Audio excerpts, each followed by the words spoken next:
Hello viewers, আশা করি সবাই ভালো আছেন, সুস্থ আছেন।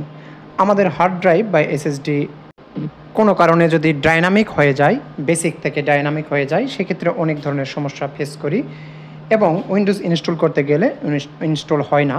তো সেই ক্ষেত্রে যা করব, আমরা প্রথমে দেখব যদি উইন্ডোজ ইনস্টল করতে যাই সেই ক্ষেত্রে কী ঘটে।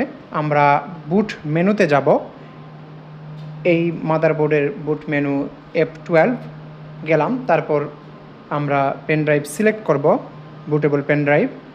উইন্ডোজ ইনস্টলেশন প্রক্রিয়াতে যাব, আমরা দেখাবো সরাসরি যে কিভাবে সমস্যা হয় মূলত ইনস্টল করতে গেলে উইন্ডোজ।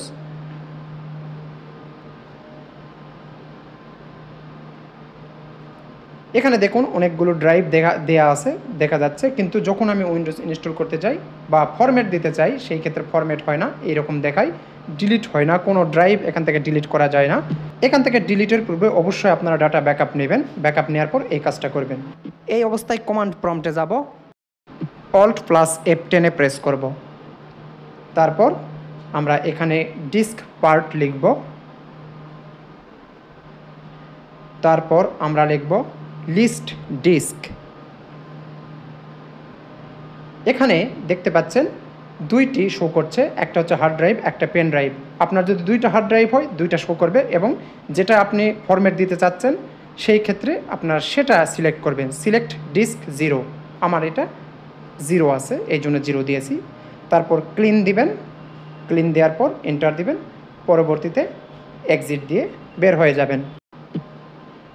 তারপর এখানে কিছু প্রসেস চলবে, চলার পর এখানে ক্রস দিয়ে কেটে দিবেন, তারপর এখানে সবগুলো কেটে দিবেন। আবার যখন রিস্টার্ট নেবে বুট মেনু কি প্রেস করবেন এবং আবার উইন্ডোজ ইনস্টলেশন প্রক্রিয়ায় যাবেন। এখন আর কোনো সমস্যা হবে না।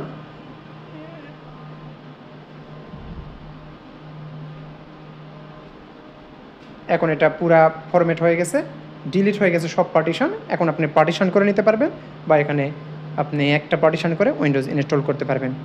আশা করি আপনাদের এই ভিডিওটি উপকারে আসবে। যাদের হার্ড ড্রাইভ বেসিক ডিস্ক থেকে ডাইনামিক ডিস্কে রূপান্তরিত হয়েছে তাদের এই ভিডিওটি অনেক উপকারে আসবে। ভিডিওটি যদি ভালো লাগে বা উপকারে আসে অবশ্যই লাইক, কমেন্ট, শেয়ার করবেন, আর সাবস্ক্রাইব করতে ভুলবেন না। আপনাদের একটা সাবস্ক্রাইব আমাদের অনুপ্রেরণা যোগায়। ভালো থাকবেন, সুস্থ থাকবেন। আসসালামু আলাইকুম।